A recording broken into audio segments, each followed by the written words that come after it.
తెలంగాణ వ్యాప్తంగా గ్రామ పంచాయతీ ఎన్నికలకు సర్వం సిద్ధమైంది. మొదటి విడత పోలింగ్ రేపు ఉదయం 7 గంటల నుండి సాయంత్రం 6 గంటల వరకు జరగనుంది.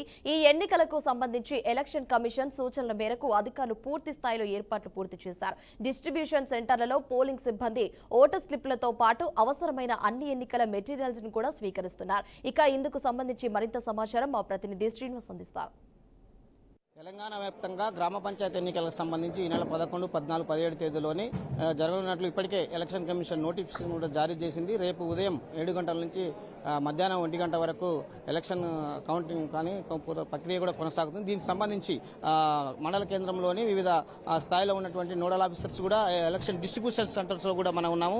పూర్తి స్థాయిలో అంటే రేపు ఉదయం జరగాల్సినటువంటి ఎన్నికలకు సంబంధించి పూర్తిగా ఎలక్షన్ కమిషన్ ఆదేశాల మేరకు ఎలక్షన్ సంబంధించిన మెటీరియల్స్ కూడా డిస్ట్రిబ్యూషన్ అవుతుంది. దీనికి సంబంధించినటువంటి ఆఫీసర్స్ ఆ ఏరియాలకు సంబంధించినటువంటి వాళ్ళు ఇప్పటికే అన్ని మెటీరియల్స్ కూడా డిస్ట్రిబ్యూట్ చేస్తూ వెహికల్స్ కానీ దానికి సంబంధించిన సెక్యూరిటీ ఏదైతే సమస్య ప్రాంతాలు ఉంటాయో అన్నిటి గ్రామాలకు కూడా పోవడానికి కూడా ఈ రోజు 2:30 గంటల వరకే చేరుకోవాలనేది కూడా ఆదేశాలు కూడా జారీ చేసినటువంటి పరిస్థితి. ఇప్పటికీ మెటీరియల్స్ ని అన్ని డిస్ట్రిబ్యూట్ చేసినటువంటి ఆ సెంటర్స్ నుంచి కూడా ఇప్పటికీ అంటే ఆ నోడల్ ఆఫీసర్సే కావచ్చు, దానికి సంబంధించిన సెక్టార్ ఆఫీసర్స్ పూర్తిగా అంటే అన్ని సంబంధించిన నోడల్ ఆఫీసర్స్ తో పాటు అక్కడ ఉన్నటువంటి అబ్జర్వర్స్ కూడా పూర్తిగా కేంద్రానికి చేరుకొని ఇప్పటికీ వెహికల్స్ ద్వారా అక్కడ పోలీస్ వెహికల్ దాంతో పాటు అరేంజ్ చేసినటువంటి వెహికల్స్ రూట్ మ్యాప్ ద్వారా తిరిగి ఎలక్షన్ సంబంధించిన పోలింగ్ కేంద్రాలకు చేరుకుంటారు. అక్కడ చేరుకున్న తర్వాత తిరిగి మళ్ళీ అదే వెహికల్ తోటి ఏదైతే స్టోర్ ఉంటుందో అక్కడ సెంటర్ కూడా చేరుకోవాల్సిన పరిస్థితి.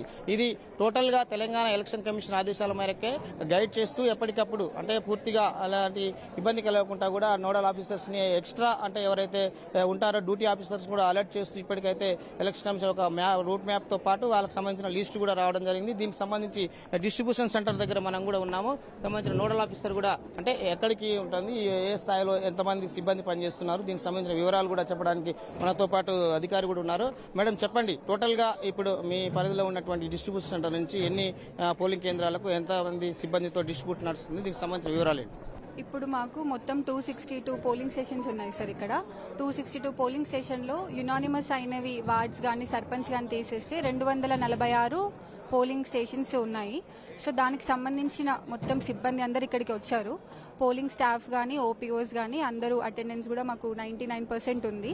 And at the same time special counters అని చెప్పేసి సపరేట్గా ఆర్ఓస్కి పెట్టి స్పెషల్ మెటీరియల్ ఏదైతే ఉంటుందో డిస్టింగ్విష్ మార్క్ కానీ బ్యాలెట్ పేపర్స్ కానీ అవి చాలా సేఫ్గా వెళ్ళడానికి కూడా సపరేట్ కౌంటర్స్ పెట్టుకున్నాము. అట్ ద సేమ్ టైం మనకి రూట్ వైజ్గా మొత్తం మండలంలో 31 జీపీలు ఉండడంతో ఒక 10 రూట్లుగా డివైడ్ చేసుకున్నాము. 10 రూట్లకి ఒక్కొక్క రూట్లో 4 జీపీలు కానీ 3 జీపీలు కానీ పెట్టడం జరిగింది. సో దాని వైజ్గానే మెటీరియల్ మొత్తం డిస్ట్రిబ్యూట్ చేశాము. కామన్ మెటీరియల్ ఏదైతే ఉందో ఒక చెక్ లిస్ట్ కూడా ఇచ్చాము వాళ్ళకి. సో వాళ్ళు దాని ప్రకారము ఏంటి ఒక మెటీరియల్ ఒక చిన్న ఈవెన్ నీడిల్ కూడా తక్కువ కాకుండా ప్రతిదీ మేము అందరికీ అందజేసేలా చూసుకున్నాము. ఇప్పుడు ఏవైతే రూట్స్ 10 ఉన్నాయో వాటికి రూట్ ఆఫీసర్స్ కూడా ఉన్నారు, డ్రైవర్స్ ఉన్నారు, వెహికల్స్ కూడా ఆల్రెడీ వచ్చేసాయి.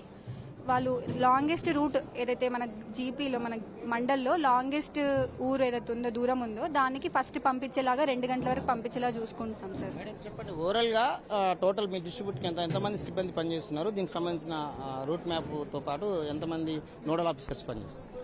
ఇక్కడ ఒక దగ్గర 40 నుంచి 50 మంది ఆఫీసర్స్ పనిచేస్తున్నాం సార్. స్టాఫ్ అన్ని డిపార్ట్మెంట్స్ నుంచి హెల్ప్ తీసుకొని మాకేమైనా స్టాఫ్ షార్ట్ ఫాల్ ఉన్నా కూడా రెవెన్యూ డిపార్ట్మెంట్ నుంచి కానీ, అగ్రికల్చర్ డిపార్ట్మెంట్ నుంచి కానీ, మెడికల్ డిపార్ట్మెంట్ నుంచి కానీ స్టాఫ్ని అందరినీ రిక్రూట్ చేసుకున్నాము. డిస్ట్రిబ్యూషన్ సెంటర్కి నియర్లీ ఒక 40 మెంబర్స్ ఓన్లీ స్టాఫ్ ఉన్నారు.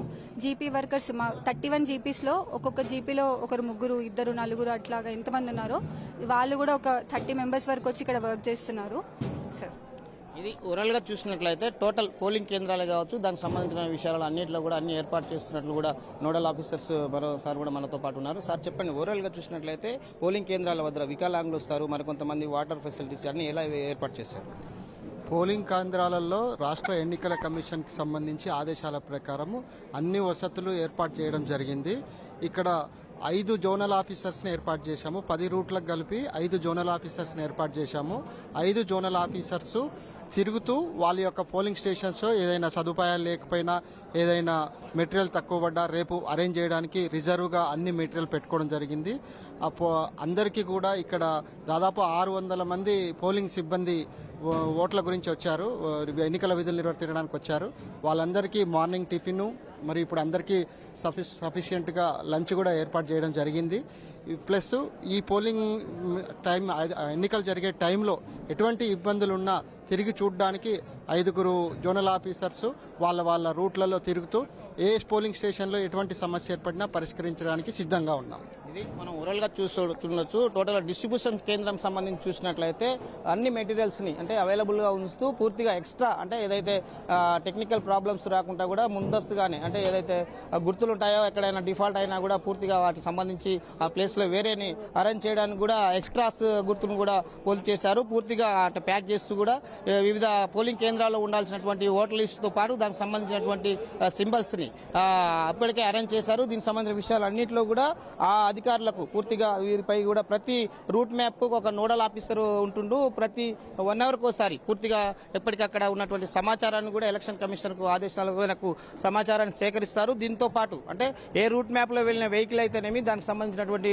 పూర్తిగా వెహికల్స్ అన్నింటినీ కూడా ఎక్కడికక్కడ అంటే రూట్ మ్యాప్ ద్వారా క్లియర్ చేస్తూ ఎప్పుడైతే ఎక్కడ సమస్యాత్మక ప్రాంతాలు ఉంటాయో ఆ ప్రాంతాలన్నింటికి కూడా ముందస్తుగానే అంటే సిఆర్పీఎఫ్ కావచ్చు దానికి సంబంధించినటువంటి భద్రతా బలగాలకు సంబంధించిన ఫోర్స్ ను కూడా ఇప్పటికే ఆ గ్రామాలలో కూడా పంపడం జరిగింది. రాష్ట్ర ఎలక్షన్ కమిషన్ ఆదేశాల మేరకు మొదటి విడత 11వ తారీఖు ఉదయం 7 గంటల నుంచి 1 గంట వరకు పోలింగ్ ఉంటుంది. ఆ తర్వాత 2 గంటల నుంచి సాయంత్రం వరకు కౌంటింగ్ ఉంటుంది. ఆ తర్వాత విజేతలను కూడా ప్రకటిస్తారు. గ్రామ సర్పంచ్ గా ఎవరు ఉంటారు, దానికి సంబంధించినటువంటి ఉప సర్పంచ్ కూడా సంబంధించిన విషయాలన్నింటినీ కూడా ప్రకటించడానికి ఎలక్షన్ కమిషన్ గైడ్ లో పనిచేస్తున్నట్లు కూడా ఇక్కడ ఉన్నటువంటి నోడల్ ఆఫీసర్ తెలియజేయడం జరిగింది.